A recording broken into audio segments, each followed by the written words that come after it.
Hi guys, welcome back to my channel. It's been a long time since I've posted, but I've had a couple requests to make content again, and it's quarantine, I'm bored, so here we are. I wanted to give a little bit of an update, I guess, as to where I am now in my life, and I thought I'd do that through a little wall tour.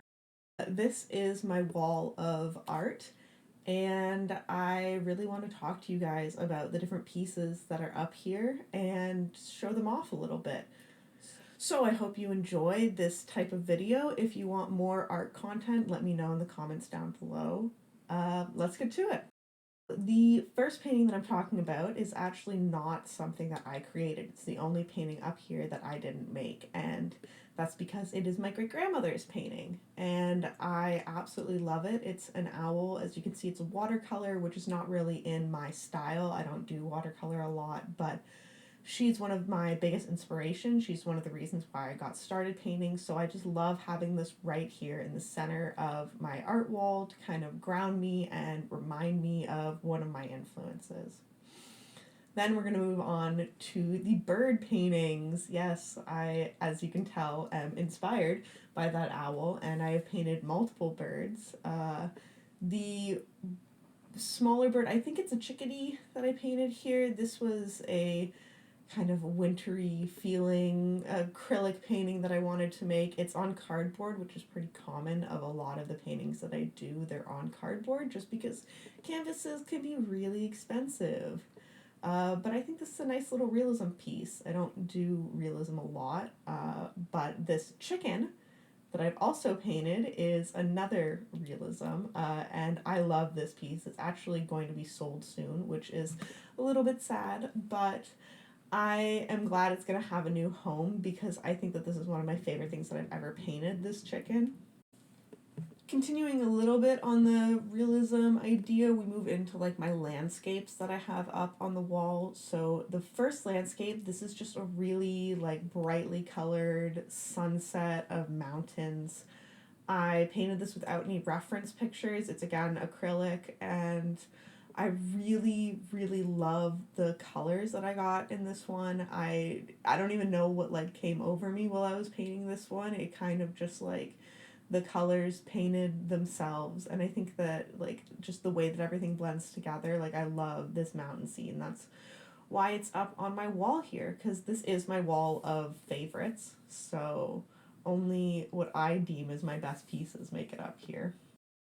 The next scenery or landscape that I did is actually of a waterfall in Vermont that I visited, and I love this piece. It's got those like trippy vibes going on with the flowing of the waves and the rocks and the waters, and I think it's a really fun piece. I love the like bright blue sky and like the clunky bold brushstrokes of it. Then we're going to start going into some of the abstract pieces, starting off with this one that's actually right behind me. This was an early abstract work I did. I haven't been painting abstract for a very long time, and this was just me. I sprayed out some oil paints and I just whipped down color. You can actually find a process video of this one on my Instagram if you want to see it. It was kind of just like a one shot. I went for it, put the color down, but I love how the line work ended up and how some of the color blends are. Next is this one, which is gold and navy blue. It's a combination of an oil and an acrylic paint, and it also has a little bit of wall putty, which I had a really big wall putty phase where I was like putting it on everything to give it nice texture. It's a really simple piece, but I think it's really beautiful. Like I think that the way that the light shines off it, which is not doing a great job in the video, but the way that the light shines off the gold just makes this piece look so luxurious and fancy, I think.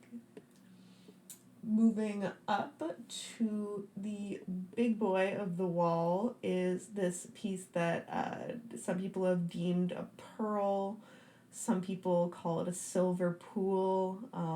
My goal with creating this one was to replicate decay, rust, but also have it contrasted with something beautiful like a gemstone.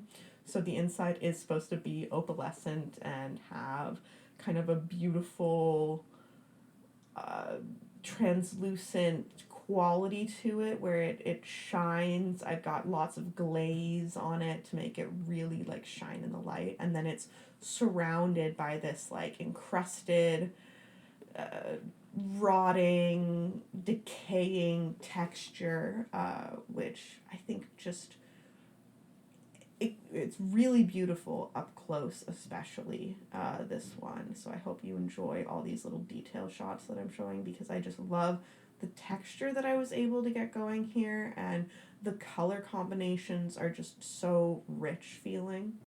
And then this piece, this green fantasy landscape, as I like to call it, that was the inspiration. Was I wanted to create an abstraction of a fantasy landscape, and I really think it's beautiful. So this is a circle, kind of. It's supposed to be trees breaking away and leading to a pathway of light. There's gold streaks in it. There's even a little bit of glitter to give it this like shine in places, and it's a lot of layering. This piece went through a lot of work to get where it's at right now, and I don't even 100% know if it's done. That's the thing with my paintings, is sometimes I take them off the wall like a year after they're finished, and then I go back in and add layers on them because it just needs a little touch of something. So this collection is called the Dream Map Collection, and all of these paintings are abstract, but they are inspired by locations in my dreams, actually. So the first one is called The Big House, and I love some of the coloring that I got in here. And you'll see all my abstract techniques. I'm really working with a lot of mixed media here, a lot of layering of papers and cardboard and different materials that are glued down and then painted over again. And I'm using these techniques to give it a really whimsical, non tangible quality to it, because I want these to feel removed and hard to understand. This first one is a central location in my dreams, but then we move forward into the tree house. This is another location in my dreams, and you'll see effects of water and forests and wood, and I'm trying to get all of those in here without giving any sort of a literal definition of what those things are. Finally, we come to the man, and this man is sort of a guide in my dreams. He leads me through these consistent locations that I visit, and I wanted his face to be transformable, so you can see a million different people within him. And I used a lot of layering of paint and scraping it back down and building texture up to get this one, and I'm really quite proud of it. Alright, so that's it for my wall tour. I hope you enjoyed my commentary, and I hope you enjoyed seeing a little bit of my art. I have other art ideas for videos, so again, let me know if that's the kind of content that you want to see. If you want to see some process videos, some updates on what I'm creating, maybe even some crafting, some DIYs. I'm trying to keep myself as busy as possible during quarantine. So yeah, let me know if you enjoyed this, and I'll see you next time. Bye.